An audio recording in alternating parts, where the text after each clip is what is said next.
Hello cricket প্রেমী বন্ধুরা, আজকের পর্বে আমরা কথা বলবো একজন এমন ক্রিকেটারের সম্পর্কে যার নাম শুনলেই বাংলাদেশ ব্যাটিং লাইনে আস্থা চলে আসে। লিটন কুমার দাস দিনাজপুরের ছোট ছেলে থেকে আন্তর্জাতিক মঞ্চে একজন দায়িত্বশীল ওপেনার ও ব্যাটিং পিলার হয়ে উঠতে লিটন কুমার দাস কীভাবে যাত্রা করলো, আজ সেই পুরো গল্পটি শোনাবো একদম এ টু জেড ফ্লোতে। So without wasting any more time, let's start our today's video. Liton দাসের আন্তর্জাতিক অভিষেক শুরু হয় 2015-এ। 3 ফর্মেটে তিনি নিজের জায়গা করে নেন খুব দ্রুত। আর 30শে নভেম্বর 2025-এর হিসাব অনুযায়ী তার আন্তর্জাতিক রেকর্ড বলছে টেস্টে মাত্র 52 ম্যাচে তিনি তুলে নিয়েছেন 3117 রান। ওডিআইতে 95 ম্যাচে তিনি করেছেন 2569 রান এবং টি-20তে 119 ম্যাচে 2648 রান।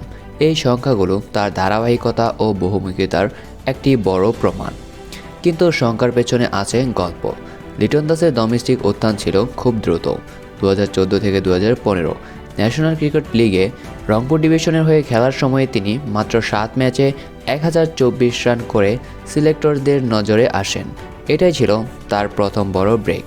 ধাপে ধাপে ঢাকা প্রিমিয়ার লিগ, বিপিএল ও বিদেশি ফ্র্যাঞ্চাইজিগুলোতে খেলার কারণে তার খেলায় আরও অনেক পরিবর্তন হয়।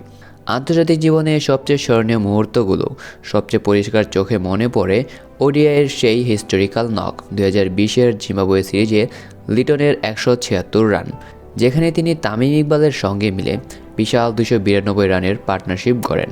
সেই 176 হল বাংলাদেশের ওডিআই ইতিহাসের সর্বোচ্চ ব্যক্তিগত স্কোরের রেকর্ড। এই সিরিজে তিনি মাত্র 3 খেলায় 311 রান তুলে প্লেয়ার অফ দ্য সিরিজে দৌড়েছিলেন। এই ইনিংসটা ছিল একদম ঝড়ের মতো অ্যাগ্রেসিভ এবং রুথলেস। টেস্ট ক্রিকেটে লিটনের কীর্তিও কম নয়।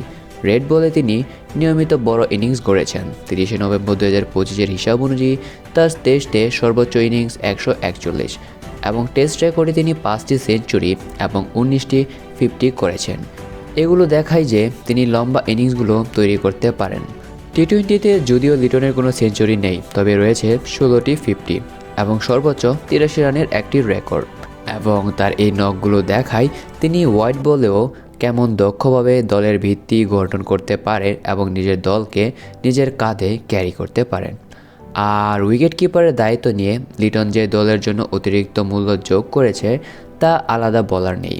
2025-এর এন্ড পয়েন্ট অনুযায়ী টেস্টে তার ক্যাচেস আর স্টাম্পিংয়ের রেকর্ড 112টি ক্যাচ এবং 17টি স্টাম্পিং।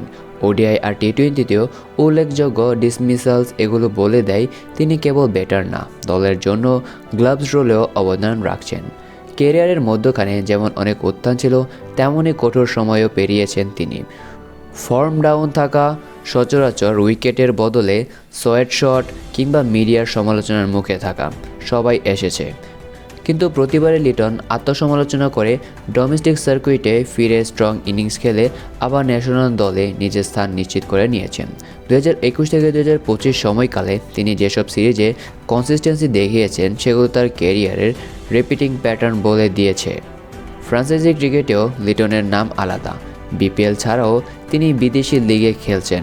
কলকাতা নাইট রাইডার্সে 2023-এ খেলে।